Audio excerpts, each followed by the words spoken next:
Building a retirement income ladder. Welcome to Elements in Focus and Happy New Year. Jamie, welcome. How are you? How was Christmas? How was the holidays? Yeah, great. Got a lot of really good family time in and excited to start 2026. Awesome.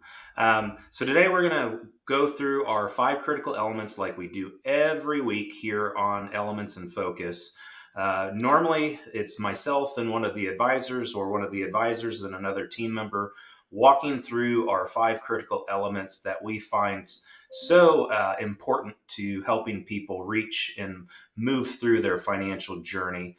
This week, we're focused on your life after work and specifically on building a retirement income ladder. So, Jamie, I'm going to turn it over to you to kind of talk through what we look at holistically and kind of big picture with those types of things. So, I'll turn that over to you.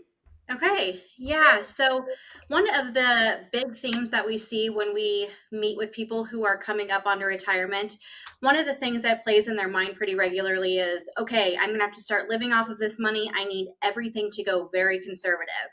And that's just not how we see things. When we're looking at building somebody's income plan once they get to retirement, we have to really break down what their need is, what their standard of living is, how much they're going to need in the next 3 years, how much they're going to need in the next 10 years, and how much they're going to need long term. And based on that, that's how we build their income plan. We look at almost like a ladder. So if you think of a ladder, step one is what has to be ultra conservative. What are they going to be needing in the next few years? The next step of the ladder is more midterm that they're going to need, where it doesn't have to be super conservative right now, but we do want to have some kind of downside protection, so we're not taking a whole lot of risk on that money.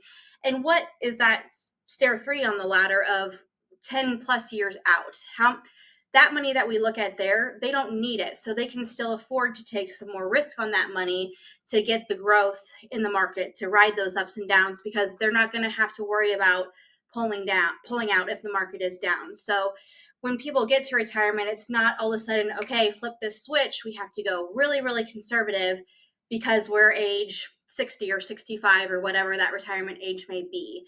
So we always say that your investment plan should be based on need, not age. When we look at building a retirement ladder with income, rather than just going all conservative, it's going to allow that longevity. We don't know how long people are going to live in retirement. So we have to make sure that whatever they have saved up to this point is going to last them. And then hopefully be able to leave a legacy to their kids, their loved ones, their favorite charities, whatever that may be. And then another thing that we have to consider when we're looking at this income ladder is what kind of accounts do they have and what are the tax consequences. That's going to really allow us to determine what assets do we want to be more conservative, in what accounts, and what can grow over time based on how they're going to be taxed. So if we can minimize the growth in the accounts that are tax deferred, where you're going to pay taxes on that growth, and really take more risk on the accounts that are going to be taxable, like a brokerage account, or tax free, like a Roth account. We want to make sure we break down those as well. Yeah, that's awesome. You covered the income ladder for your life after work in just a brief intro into tax planning. So that is awesome and exactly what we're looking at when we're helping people define what retirement income looks like.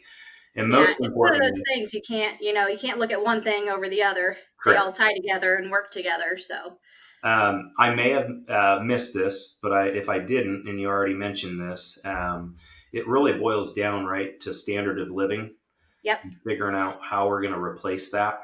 Right. Yep. So figuring out what that standard of living is going to be, and then from there, projecting that over the next 2 or 3 years, that's going to be your conservative bucket. That's going to Yep. be the money that you don't want to take a lot of risk on. But then you have the rest of it that you can play with and determine how that should be invested in a bit more of a riskier way than just doing a money market or bond portfolio. Yeah, one of the things we tell people we're in the heart of farm country here in the Midwest is avoid the silo thinking, right? Avoid Yep. thinking in silos. You might have grain in one silo and corn in another and You've got to look at everything holistically as the entire farm operation. And Hmm. so when you're strategizing for income, you've got to look at all of the areas of what assets you have, and especially flow that back to your standard of living. So if you want more information, or you want just a review of where you're at along your life after work, or even if you're looking for a different guide to make sure that your financial journey is going down the right path, FEG is here for you. Give us a call, 800-928-4001. You can request a complimentary next steps meeting at yourlifeafterwork.com. There's a contact us section. You can fill that in. One of the advisors on our team will give you a call, reach out, ask you a few questions to make sure that we have a good understanding of what you're wanting to accomplish in that next steps meeting. During that next steps meeting, it's a 90-minute meeting where we'll consult with you and we'll have a collaborative talk about your situation, your specific situation. We'll give you things to think about today, things to think about in the future, and if we decide to partner together, a written plan for what FEG will do for you and your family. Thank you so much for watching. We really appreciate the work we can do for our current families, and absolutely appreciate any future families that we can take care of. Have a blessed day, and thank you so much again for watching.